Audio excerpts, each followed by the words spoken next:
The world feels a bit toxic and blah these days, doesn't it? The same old people coming up with the same old solutions for big problems that still don't work. We need to change the game. Well, welcome to Women Advancing. Join me, host Kate Byrne, in this dynamic bi-weekly podcast, bringing together female founders, funders, and thought leaders. Listen to the people driving change, how they got there, how you can help, and yep, how you might just be the next one to advance. Proof that all ships rise with women at the helm. That's what happens when Women Advance with Kate Byrne. Hey everyone, it's your host Kate Byrne with Women Advancing. You know, far too many of us take for granted our freedom. And I bring this up because there's a sad, growing population of wrongfully convicted folks who would give anything for what we live every day. And when they finally do get free, it's just the beginning. But sadly, they often end up feeling so incredibly abandoned because life after justice or freedom, it's fraught with many, many obstacles. Well, my guest today is Joy Thomas Adams, and she's the executive director of Life After Justice. Life After Justice is created by and for the wrongfully convicted, and it's changing what justice looks like and, frankly, sounds like. They have been busy creating data and research to help other organizations who are trying to help these unfortunate people who find themselves locked behind bars for no real, true crime. Through the groundbreaking national campaign to amplify the voices of America's wrongfully convicted and loved ones, they're gathering data, stories, and the hard truths that so many people look the other way and for far too long have been silenced. They're shining a light not only on the men who've been failed by the system, but the extraordinary growing number of women, mothers, daughters, sisters, whose experiences are far too often invisible. And they're pairing that truth-telling with something that is just as radical, and that's healing. Life After Justice is truly building an ecosystem of support from mental health care to community reintegration, ensuring that when freedom comes, along with it is that dignity of self, stability, and belonging it should have always carried. In this conversation, the two of us, we talk a lot about what it means to move to thriving, how data can actually drive empathy, and why amplifying voices may be the most powerful form of justice there is. Because who better than to tell the person who's just had lived experience? And please support this organization. They're really doing extraordinary work, and I'll be sharing links on best how to support them. So if you believe that real justice doesn't end at release and it begins with being heard, then get ready to jump in and add your voice to this mix and change the legacy of many a generation to come. Don't forget to stay to the end for the KB takeaways. All right, let's listen.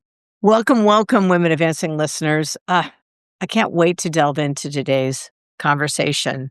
One that's really important, and so often people are uncomfortable to discuss. And the more quickly that we get comfortable talking about it, the more we can really drive positive change. So let me introduce to you a powerhouse, Joy Thomas Adams, who is the executive director of an extraordinary entity named Life After Justice. Joy, welcome to Women Advancing. Hello, thank you so much for having me. Pleasure. So before we jump in, and believe me, you know I'm biting my tongue because I really want to jump into some key questions. Yeah. Share a little bit just about what Life After Justice is. Yes, of course. So Life After Justice was originally founded in 2012 by Jared Adams, and yes, the names match up, right? And also his fellow exoneree, Antoine Day. So in 2012, Antoine and Jared came together in really a state of disbelief of what was happening in the wrongfully convicted community. And that essentially summed up to nothing. There was no resources. Both Jared and Antoine had served respectfully about a decade wrongfully incarcerated. And they both by this time had came home to no resources, nothing. Mm. In fact, Jared came home with just his state issued shoes from prison, and that is it, to a couch, to his retired parents, right?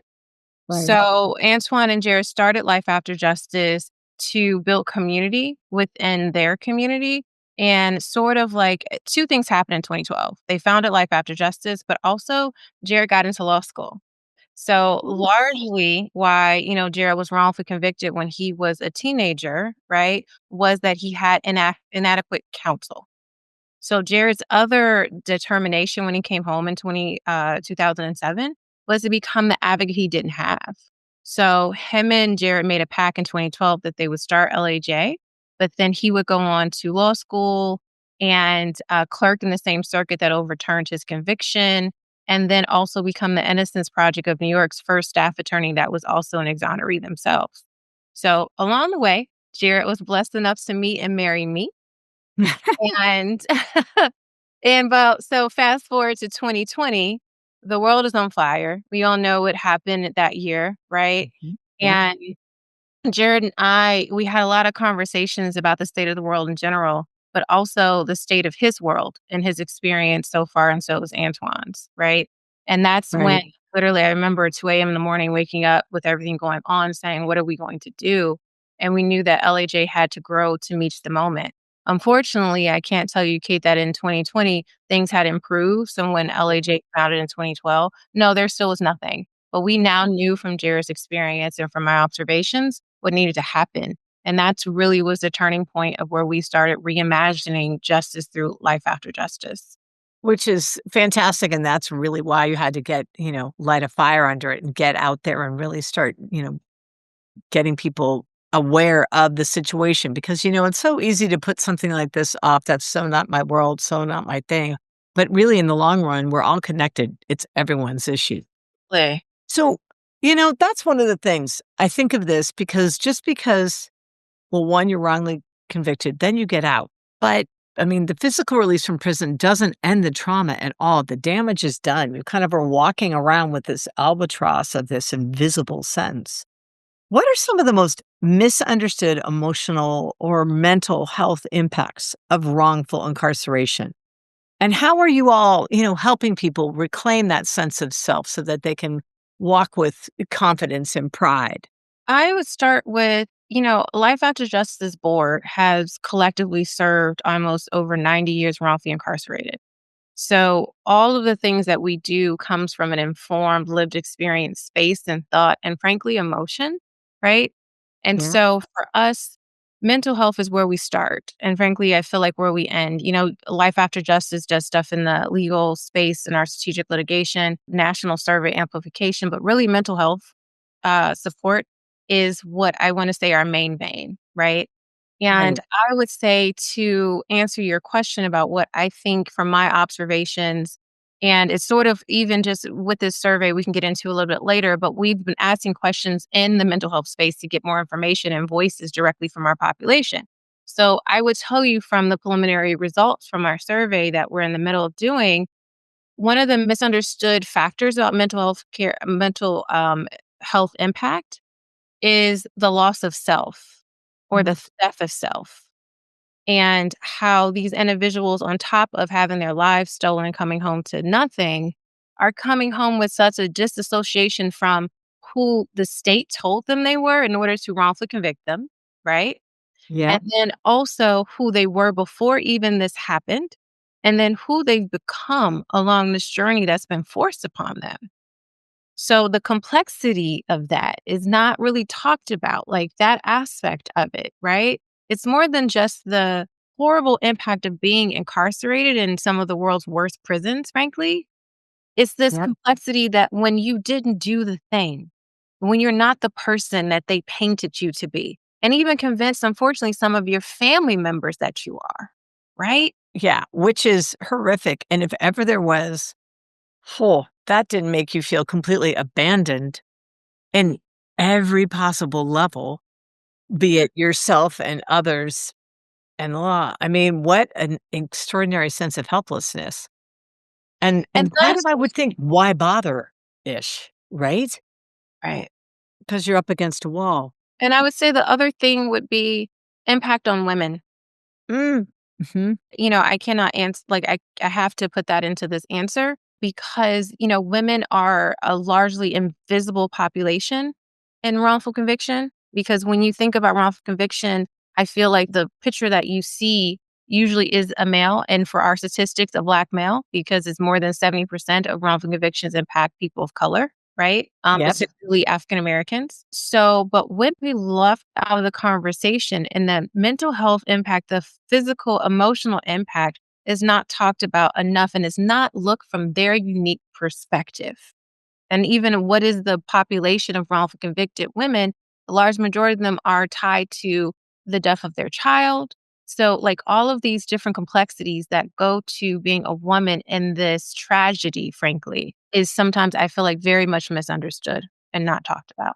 I would think so, and I bet it lingers. But why don't people talk about it? From my observations and just again, sort of being in this work and talking to people Yeah. inside out, I feel like sometimes we think that there's one offs, right? Because there's Yeah.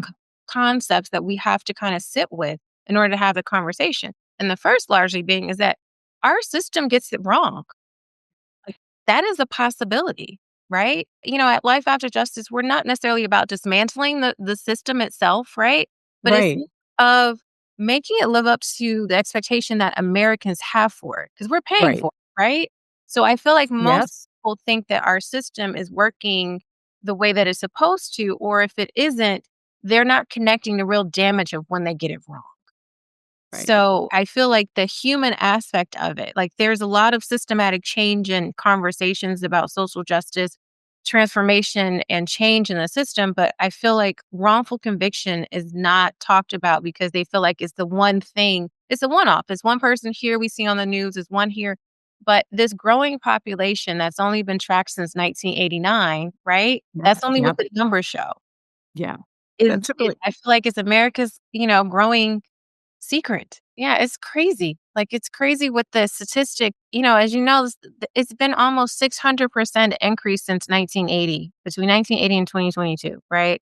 And if you're looking at like 70, almost 80% of women, this look crazy. 70, almost 80% of women who are currently incarcerated are incarcerated connected to no crimes. Like, what in the hell, what is that? Right? And yeah. then, the percentage of them that are moms, right? And so again, from our perspective, being wrongful convicted, right? You look at like the Innocence Project of New York will tell you that between 10 and 2 and 10% of people who are in the total population who are wrongfully incarcerated. So if you take that and apply that to this increasing number of women who are being incarcerated, right? With Mhm. the population grows the chance of growth of these people who should not even be there. But if they're most likely mothers, the impact, all of the types of crimes that they are associated with, it is mind boggling what is happening to our women population. Just Y to be clear, this is everybody's problem. Yes. Everybody's. I think that's a big piece of it too. I think those who aren't and haven't experienced it disassociate. And whenever you do that, everyone, I'm just gonna say, it's just like saying, "Oh, I would never do that." Just saying. Chances are you will be impacted at some point. So let's talk Mhm. share a little bit about your survey and the research projects because they're really groundbreaking in that they bring about, data and humanity together. So, what are the stories and statistics revealed to you about the systems, and and how they continue to fail people even after exoneration? Yeah. So our national amplification campaign was started out of, LAJ's vision for the future is that we are pioneer builders for ecosystem of support for wrongfully convicted individuals and their loved ones, right? Right. And when we are starting to have these conversations, the first thing when you're talking about ecosystem building, you have to really know who's in your ecosystem and what they need. To begin with, yes. Right?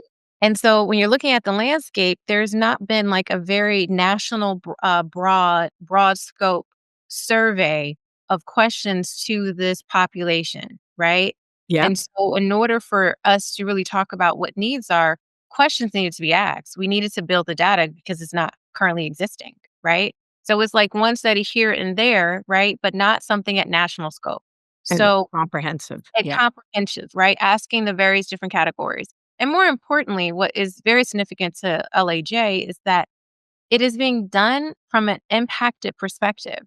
We're challenging taking a science experiment because even though there's not a broad data base, right? This population has Yeah. been over surveyed through academia. There's been many people who are curious about wrongful convicted individuals and have done different types of surveys, different types of, qualitative and quantitative research. Yeah. But we were challenging that construct, right? If we were going to put a mirror up to our own community and tell our own stories, then shouldn't we be leading the charge? So LAJ took a group of individuals who were impacted, lived experience led, and trained them to be the scientist instead of the scientist experiment. So our Ah, smart. Flip the script. Nice. Exactly. So our survey was crafted and designed by lived experience, not just from our LAJ board, but also larger individuals from the larger innocence community on purpose because we wanted to build a table, right? Because the board Yeah. knew talking about programs, even though they collectively have served 90 years, wrongfully incarcerated, they're not the total sum of experience in their own community. So that's why we built the survey. That's why we're asking questions that were not asked before, particularly for families, because that's personal to me. As I mentioned, I am married to Jared Adams, our co founder. In addition to that, I had a brother who was incarcerated. So I grew up going to visit, prisons and jails across, various different states, right?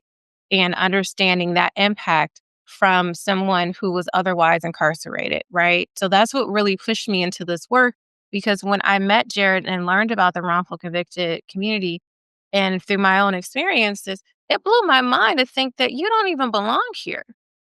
Mm, right. You don't even, and then your family don't belong here either. Right. It was mind-boggling to me, and I'm like, "And there's no help for you all? There's no one asking who you are and what you need?" Yeah. That's a part of the survey that we're focused on gathering, and through that, we're hoping to then be able to have data-driven conversations because we have a story, right? And obviously, looking at 2025, there's still holes. Those stories haven't driven change, transformation. So we need more than just stories. We need data to say, if here is who they are and what they need, and if you do this, here's your return on investment. That's what I was going to say. That last piece exactly is complete the loop, Mhm. right? And call it back to here's the ROI you're going to gain. And this is why, back to your very first statement, this is all of our issues because it impacts, it's a whole domino effect. It's a community ripple effect, right? Because like we're collecting financial information, right? For the first time, Yes. which is uncomfortable too. With talking about this with, with our, people who are taking our survey. But the community needs to understand the real cost of wrongful conviction, not just to the wrongfully convicted individuals themselves, not just to their family, but to these communities. Because when you're looking at some of these payments that are going out, they're tax dollars. So these are going away from paying for a park or education and things like that. Do we understand how much a city, spends on lawyers dealing with these cases and fighting compensation, right? Is this Yes. really what taxpayers want to do with their dollars? I don't know. Like, I can't speak for everyone, but my point is we have to have data so we can have real conversations about real solutions here. Anyway, the whole thing needs to be rethought. Yeah. And the What are we financial doing? impact. Some questions need to be really asked. Like, what are we Yeah. doing? Why are we doing it? And is this what we really intend to see happen? And, Jared says that I'm always very optimistic in a sense. I fundamentally don't believe that that's what we want to see out of the systems that we are funding and that Right. represent us, right? And I fundamentally don't think that that is supposed to be the result, but it is. And that's kind of what Exactly. we're dealing with, right? Right. You've talked a bit about the barriers that, regional investors and philanthropists face in funding systemic justice work, which has got to be incredibly frustrating. So, what's the biggest misunderstanding about where the real leverage points in the justice reform lie? I would say it is in our two main areas of focus mental health care, right? I feel that if people understood that deep and transformative investment in mental health care is the linchpin of any return on investment. So if you are looking to invest to build programs and for housing, employment, all of these things. I will tell you what my board has said, right? All of those things are needed and important factors, not just for our wrongfully convicted population, but for other populations, right? And investors want to do this in these communities. But if we are not really talking and having conversations about holistic healings for these individuals, how successful will those programs be? So when our board decided to focus on, we're doing a survey, but what service we were going to offer, actually dig in and build internally to LAJ, we landed on mental health care because we knew that that return on investment would yield the most results. So we are preparing people to be able to receive and bear the fruit of investment in other areas of job growth and all of the other sort. And I would also say the other misunderstanding I would fill in this field is the deep investment of data, right? Yep. Numbers haven't been gathered from the voices of the people you are trying to help. How are we really building these programs and how effective will they be? It's no different than when people parachute in to another country, foreign picket, and they say, "Oh, we've got the answers." And then they drop something and then they go, when they actually don't have anything, bear absolutely no interest or any help at all to the community at large. The intention is there, Yeah, right? always. Yeah, The intention is always there. I think it's just time to take that intention and have open ears and yeah. listen and be curious first. And that's what we are doing. Lead with curiosity. I like Yeah. that. I feel like Um, curiosity is the first answer before you can get to a solution. so I know that Chicago Beyond has been very their investment with you was catalytic, and it helped launch programs that didn't exist before. Thank you, Chicago Beyond. What have you learned from that? What, like, true partnership really looks like between funders and frontline change makers? I Chicago Beyond, I feel like they're so at the forefront of thinking about what it really means to be social justice impact investors because they knew from the get-go that it wasn't about just writing a check, right? Mm. It was Yeah. about building a table. Well, I would say empowering us to build the table, right? And Chicago Beyond just didn't write a check. What they did was truly see us to be Mm, and see who we were, what our vision for the world, and said, we're going to stand behind you, beside you, whatever you need us to, our role to play to make sure you get there. And so they didn't just write a check. They provided us with research and resources and true partnerships every step of the way by remaining curious, by asking questions, by setting up a flow between us and them of communication and constant insight that they were growing, but from a place of curiosity, not that I know how you should do this, right? But right, how would you, what are you thinking, Joy? What are you thinking, Jared? We know someone in this area. Why don't we set you up to talk to them? When right. we were strategic planning, why don't we sit down at the table and work together with this? So, to be frank, I wish other funders had an opportunity to really learn how Chicago Beyond moves because it's in the direction that we need. Well, and it also goes back to everyone has such a flat definition of what success is usually. And everyone, to your point, thinks, okay, investment is financial first. Yes, that is very important. There's no getting around that. But financial, I mean, there's so many currencies we all have, right? Yeah. So social, relational, everything. So when you are considering these things, we used to call it at Good Light Capital, where I worked for a while, we used to call it smart money where, Oh, yeah. you arrive and in addition to your dollars, you say, "Okay, how else can I help you all improve, get smart? What else do I have to give beyond just the money and just be dumb and wait for returns?" Absolutely. Because this is what I have. I want to make sure I say this.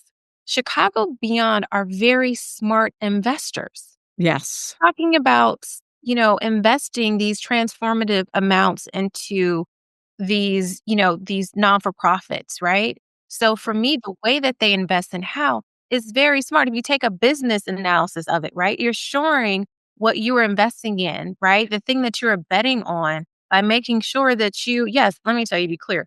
The check is important. The money is Oh, important. That is, I mean, hands down.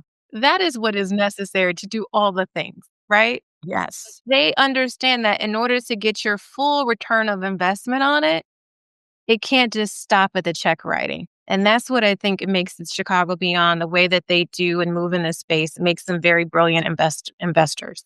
Yeah. No, absolutely. So now, one of the things, and we've sort of touched a little bit upon it, it is LAJ is led by, people who have lived what they really now want to work to heal. How does that change and or does it change, affect, impact, the conversation inside the organization's walls and in rooms for, policy or philanthropy are being shaped? Oh, absolutely. Because if you look at what we're doing, right, our programs and our focus of doing a national survey, of focusing on mental health care, right? And then, our litigation strategy. No one else is doing this work in our innocent space. No one Mhm. else created a mental health program, particularly that is designed to deal with the barriers that once existed for people wrongfully convicted getting this help. No one has collected the data at this stage in this way from an impact led perspective, right? Yes. Nothing about us without us. And even we're looking to eradicate wrongful conviction by looking at not just post trial work, but pre trial work, building relationships to say, how do we stop this at the funnel, at the beginning of the funnel versus just at the end? Yeah. I would say all of that comes from the fact that we are led by people who have lived it. So they see the world differently. They see possibility of solutions. And Jared says this all the time. He gives this analogy about the fire hydrant, right? In the fire, right? So you pull up to the fire and the fire truck, they all line up and everyone is aligned to the holes to control the water to get it to the fire. But who do you think knows where to point the holes at the best? The people at the front of the line, the people who are close Right. flames, right?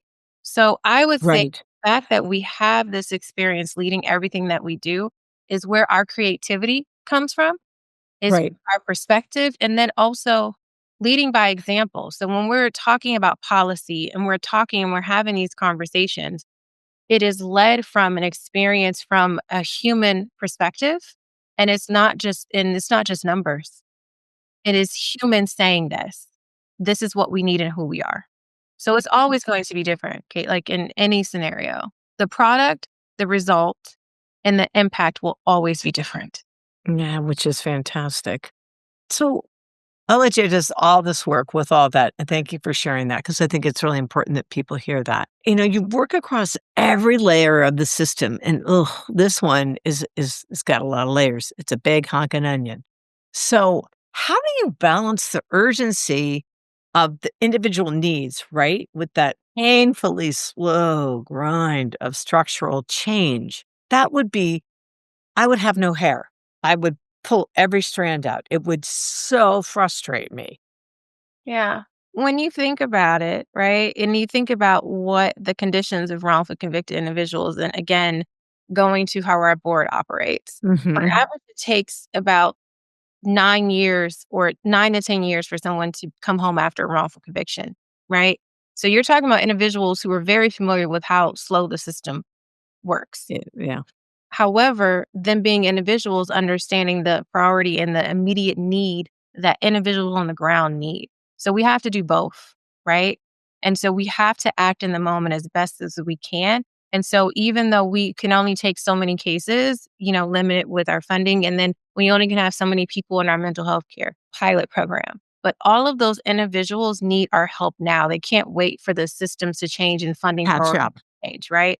But what we're hoping to see is that by doing this immediately on the ground, we are collecting the data and the stories that when the systems are catching up to where we already know they need to go, we're ready. We can have meaningful conversations. So we have to do both.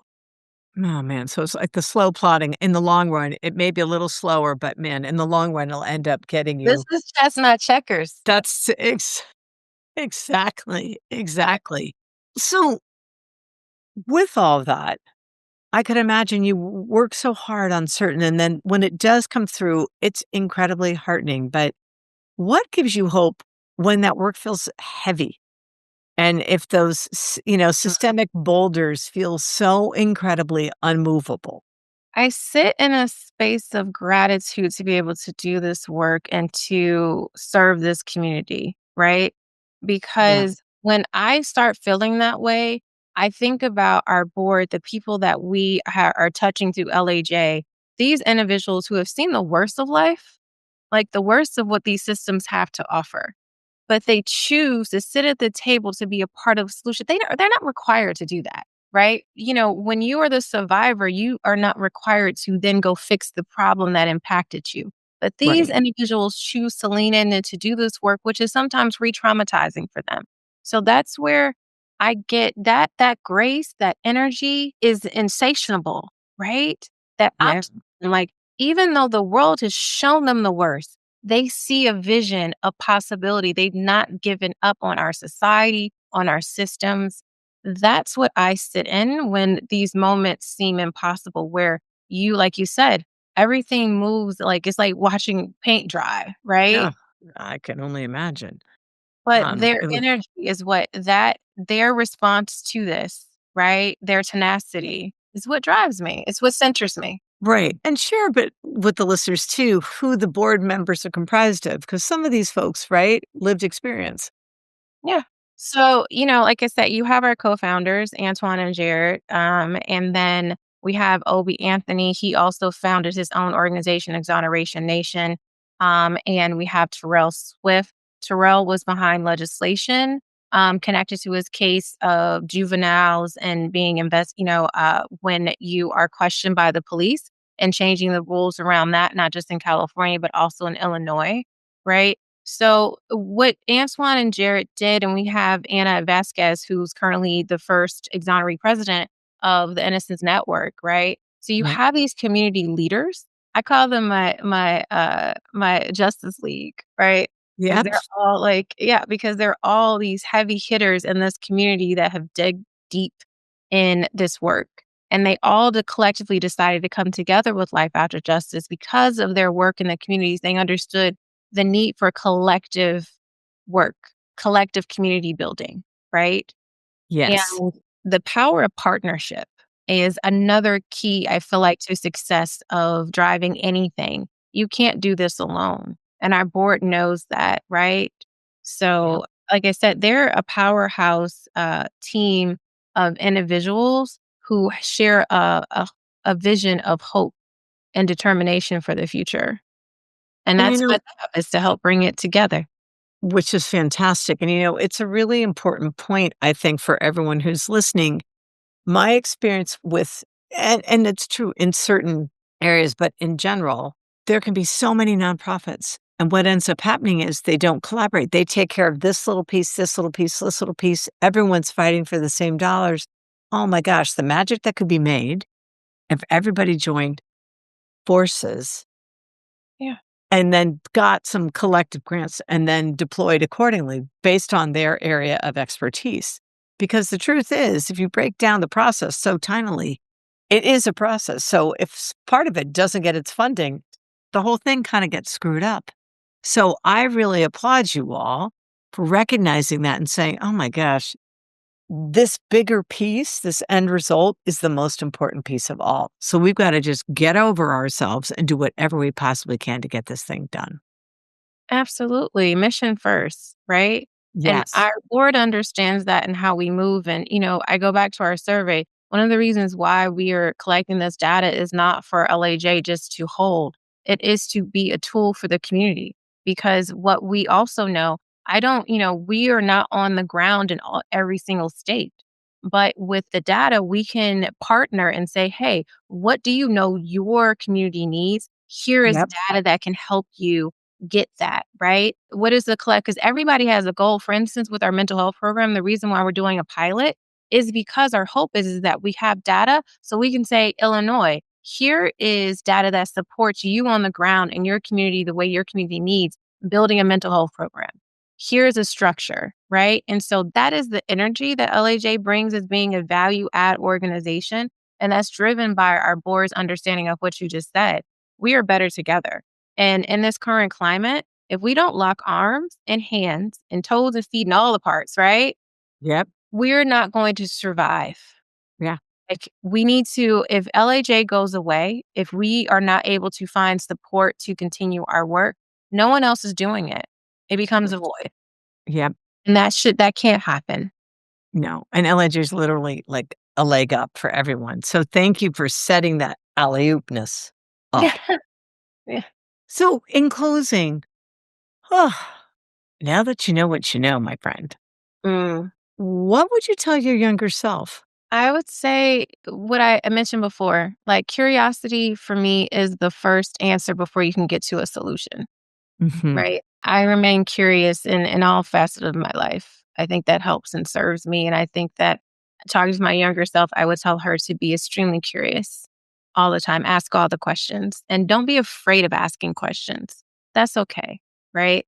I would say, again, the power in partnership. You cannot do this alone. You have to be humble enough to know when to ask for help and also empower yourself to understand just as much as you can see everybody else's magic, recognize your own Yeah, just there as you go. equally, right? That is I feel like I would definitely tell her to make sure that you're watching how your magic grows as you continue to get deep into this work. Yeah. Yeah. And have fun along the way. Oh my gosh. So Joy, how can people help you? I'm gonna put links in the blog, but if you want to just like should they go to your site? Yeah. Please go to lifeafterjustice.org, click that donate button because as I said, the dollars are important. That's how we need to grow and to be able to get to where we want to see the world, right? And Mm, also reach out, joy@lifeafterjustice.org. Email me. If you have thoughts or, as you said, the different types of currencies that we need, the relationships building, LAJ is a new organization. We need more people to know us, what we're doing, and how we're moving in order for us to reach our goals. So ex- click that donate button and reach out. I would love to talk to any and everyone. awesome. So let's get on it. Don't be strangers, please, because this is so important. As we've just shared, this impacts all of us. All of And us. when we link hands and obviously share wallets, it everything helps. Absolutely. So Everything. awesome. Well, I Joy, such an yeah. honor and a pleasure. Thank you so, so much for making the time. And wow, talk about doing God's work. Seriously. Aw, And Jared, too. I mean, really, there are a lot of people that would have gone through that and said, oh, okay, bye. See ya. Don't want, that talk to the hand, right? right. So it's just so heartening to hear about that depth of character. And it makes everyone, I would hope it would seed the question. Let's use that as an inspiration to see if we can help. If we haven't discovered that in ourselves, how could we? And who else can we help? And if Jared was here, he would say that people may find him impressive, but hopefully his experience impresses upon them the need to help. Absolutely. Oh, with that, a huge women advancing thank you to you. And we're going to be keeping an eye on what ends up happening. And we'll possibly, if I can, at the Women Advancing Summit, would love to have you all come and share. Absolutely. Yes, I would love that. So Awesome. thank you again for having me. My This was pleasure. Until next time. Wow. Powerful conversation with Joy Thomas Adams. And just, oh my gosh, scary stats, especially with the impact of wrongful incarceration on women alone. The population is up 600%, and 80% of that are with wrongful crimes. It's ridiculous. It's scary. I want to say my key takeaways: stay curious for sure. This is everyone's problem. It's not theirs over there. It's all of our problems. So we really need to, second KB takeaway, power of partnership, link arms together to really drive this change. Know your own value and then put it to play. When you're an investor, remember investing doesn't only have to be financial. There's so many different forms of currency, and social networks is equally, if sometimes not more important than just financial. Um, and collaborate, collaborate, collaborate. And with that, I'm going to leave it there because I want you to think a little bit about what you could perhaps do to help change this incredible situation and growing situation of wrongfully incarcerated folks, and what the impact would be if we even were able to diminish it 10, 15%. The legacy that lives and shifts really is phenomenal. So I look forward to our next conversation, and let me know what you think. Thanks for listening. May this episode inspire you to move forward. Be sure to go to iTunes, Spotify, katebyrne.co, that's KATEBYRNE.co, or wherever you listen to your podcasts, and listen to even more episodes. Here's to strong women. May we know them, may we be them, may we raise them.